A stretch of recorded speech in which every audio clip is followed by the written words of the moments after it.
So we started this year in 2019 probably focusing on, we signed to a new label then. That was a big thing. We signed to a label as adults. We spent the first we spent February going into March making Calm with Andrew. Mm-hmm. Oh geez, we did, didn't we? Mm-hmm. So we agreed to make Andrew Watt the executive producer of our record, and that was a quick turnaround, eh? Was it 2 months, was it? yeah, we did it in 2 months. That was Jesus Christ. That was intense. It was intense. You know what? Because we knew we also wanted to follow up the album before, and we also didn't want it to be 3 years in between because we know how that goes for the old band. Yep. Yeah, we had a lot of ambition to follow Youngblood as quick as possible, as high quality as possible. So that's why I guess we made the decision to make Andrew Watt the executive producer, because he would help us pull it all together.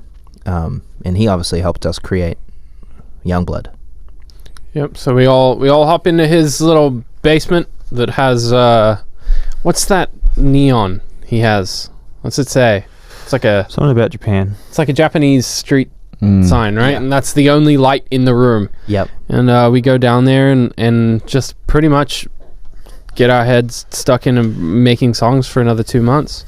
I remember he said to me, "What's wrong, man? You seem the most stressed you've ever been."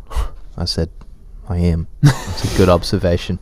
Thank you. We came out of that room with some goddamn haters. Some good songs, though. We were on a mission. Yeah. We were on an absolute mission. Some great songs, which I'm stoked about. I just mainly like, I don't know when, oh no, it came out next year. Never mind. Yeah, I love... Oh, it came out, oh yeah. Oh, yeah. Okay, so we can't even get to the songs that were on there. Well, Easier and Teeth came out this year. Okay. I remember fucking loving Teeth. You know, thinking this is a really, really rad song, and it felt like we took what we had just done and then elevated it again. So I remember being really excited about that song and hearing it. The song was awesome, and making that album was a really awesome experience, and it was, got to do it in Beverly Hills. Where else? Yeah, man. Well, it was in Charlie Chaplin's old studio too. This is pretty sick. Which is pretty cool. Yeah. Screening room, hey. All the film goers out there. Yeah, so the vocal booth was The vocal booth was where he would put the film projector. The projector, yeah. I think I and all you film goers will be happy to know that it's all been ripped out, and now now nothing of Charlie's and remains. Now people are smoking spliffs in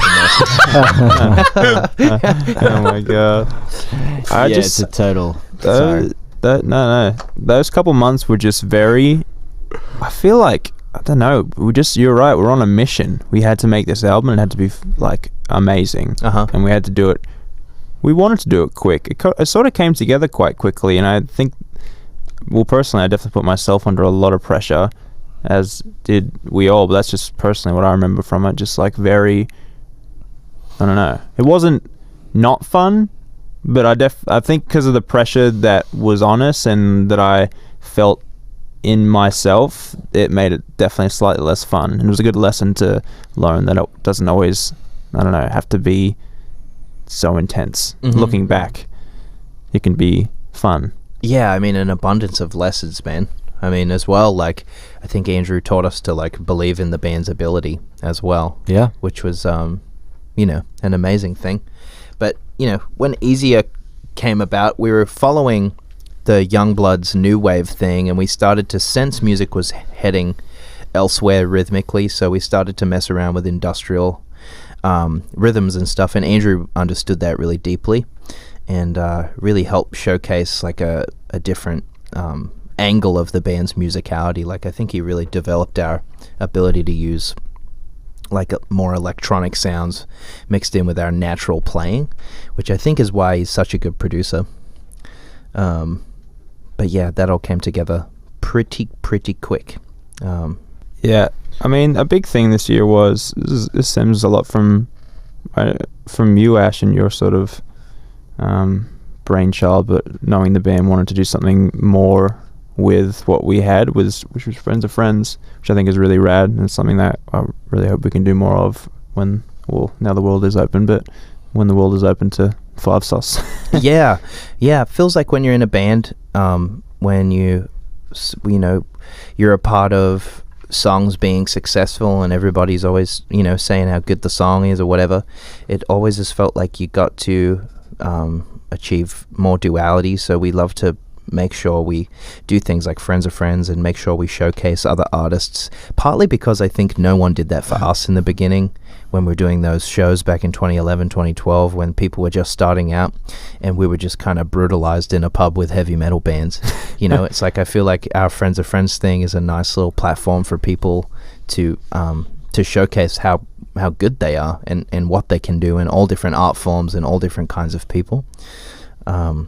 And it also, I think Friends of Friends kind of for our fan base displays that we support diversity and we support all kinds of walks of life, and we see them and we flow with them wherever we go. Yeah. Beautifully put. Yeah, definitely. And then comes later in the year when we're sitting at an airport lounge for Qantas, and a Qantas airport lounge, and our manager walks up to us and says, "Hey, there's an opportunity to go on tour with the Chainsmokers." And we were like, "Okay, interesting." And I think we'd done the song, or it was about to come out or something. and then they said, "Should we do a tour?" Yeah. This like stems back to even the 1D tour back in the day, where we were like, we thought about it, and it's a unique opportunity to have like a DJ group ask a pop rock band to go on tour. So I think for us, we were like, the first thing was like, well, do we want to do it? Do we have time? All like the logistical stuff and like how we'll look and like, but then we were trying to figure out how do we make it work for us, and how do we like, this could actually be a great opportunity. And I think that's what I love about this band, is that we take something like that's maybe like an obscure idea and try and, I don't know, make it work for us. And like, the set we did was like almost a DJ-esque jumble up of all our songs, Yeah. I think as well, like EDM is the biggest genre of music on earth, and rock is the least popular. So we're out here trying to make rock pop, and the genre is failing. There's nobody else out there apart from Imagine Dragons and Maroon 5 in top 20. And it's like, what do you do? So I guess we looked at the polar opposite thinking, and it's like, well, where are all the people at that would never even think of listening to us? And they're at these Chainsmokers shows. The Chainsmokers show. It's gotta be, right? So the theory was, it's like, just get right in front of them then, and show them the musical diversity and impact that a rock band can have, and how entertaining it is and how awesome it is. And hopefully these people will come round to liking our band, and we'll see them at the next tour. Yeah, that's classic Five Sauce. It's like we could have done an easy thing and not done that. But that became like our best like curated show. Yeah, definitely. That was our best show. That pushed us to the limit, because it's like you're a rock band competing with EDM. Who changes songs every like 45 it's like David seconds. and Goliath, dude. It's like okay, so we have to play. We're not playing to the audience. We're playing to the audience's attention span that they've been conditioned to experience. So it was kind of a science project, a psychological project that was like, well, how do we use our songs? We have 3 albums that are not traditionally anything like EDM. Yeah. And we're playing to EDM fans. But it's funny because we obviously realized like the formula that goes into EDM. I mean, you've been producing EDM for a long time. Yeah. And it's like everything revolves around the build and then the drop. Yeah, the drop. Yeah.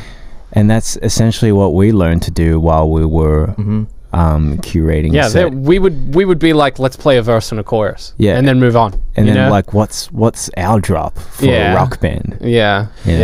So you're essentially coming back around to how hardcore stumbled upon the breakdown. Yeah, I guess. But you're like, wow. But you're reinventing that with whatever hooks you've got, and you're utilizing every hook like a puzzle. Yeah, and you're ramming it into an hour.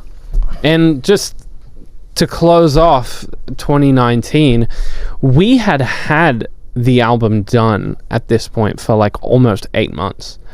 we had signed off the record and we were ready to go. Yeah. So all the while that we're doing this tour and that we're doing kind of other stuff this year, the only thing that we want to do is just release this album. Yeah. The only thing we want to do is like, when can the album come out? When can we like hurry up and put that out? And we're taking everyone else's advice who's like, oh, you got to move it later in the year, do it after the tour. And then we're like, okay, well then, like, when's that? Is that like late in the year? They're like, probably next year. We're like, okay, cool, we'll go like late January. That gets moved to February, and then that gets moved to March, and then by the time, that's the next episode. But we are sitting on this freaking record that we're just like so amped to get out, and it just felt like fucking forever. Yeah, and it frustrates us because we as a band, like, and our fans know this, we want to compete with like the biggest artists in the world, and the biggest artists in the world, because of streaming, they act intuitively. When it feels like the music should come out, they usually put it out. They just put it out. But because of our conditioning as a band and the way we release music, we would take a year and a half sometimes to release a finished record. Yeah. Which is not the way we want to operate in the future. It's like really counterintuitive. Which was, frustrates us. So that pushed us into a whole new realm of the way we release music and where we're at today, which we'll get to. I think that's a lot of 2019, isn't it? And that's what you can't forget, but you can't remember, but you did anyway. Disclaimer. Those are the things that we remember that we did anyway.